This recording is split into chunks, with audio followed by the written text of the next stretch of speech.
The HP Media Vault is really one of the first of a whole new class of peripherals that are designed to fit into our digital living room. Now, earlier in the show, I mentioned UPnP, Universal Plug and Play.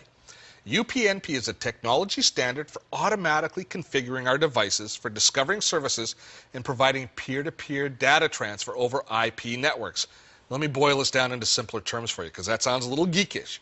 It means that we can plug in a device like the Media Vault and have it automatically discover our network and discover the different devices that live on our network. And that's actually a big deal.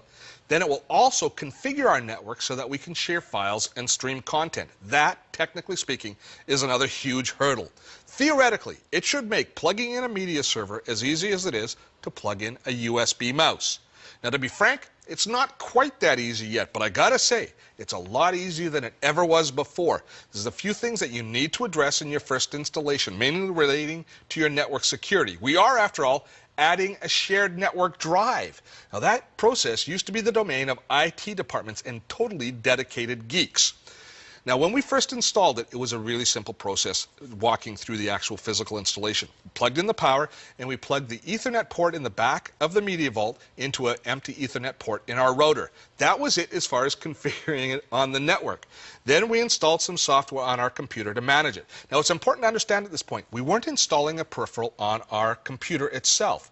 This is a network device. It lives on the network. We manage it from our computer, but it doesn't live on any one computer. It's shared equally amongst all the devices on the network. So it's not a local peripheral that's been installed with drivers, for instance, on our computer. Now, when we installed the software to manage it on a computer, and you can install this on multiple computers if you want, it installed several pieces. It installed the Media Vault software itself and other software for doing backup and drive shadowing applications. But the Media Vault software is kind of the key.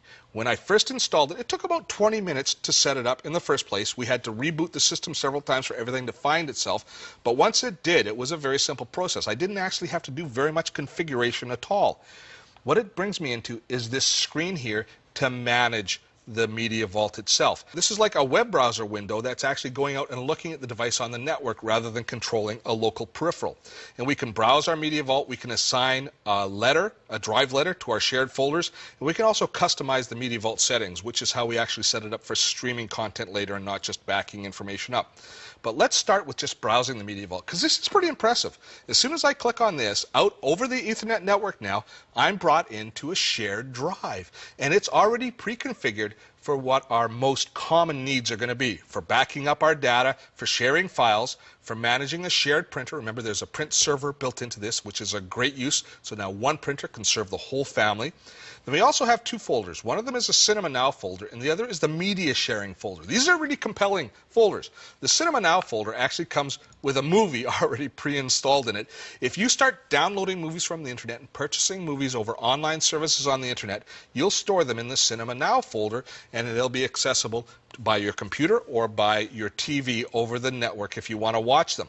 The media sharing folder is where we put all of our media, where we put movies that we've taken with our cell phones or our digital cameras or our digital video cameras. We put those videos in, we put our music in, we put that sort of data that we want to share in the media sharing folder. Now, this doesn't look too spectacular as it sits right now, but I can tell you, technically speaking, doing this prior to a product like the Media Vault coming out was a really laborious process that, frankly, most people would have a very low success rate with. Now, it's as easy as plugging it in, putting in a CD, running the software, and then accessing the drive. So now we've got the Media Vault online and then ready to use, and we can and will do a surprising number of things with it. So up next, I want to show you some of the ways the Media Vault will change your life.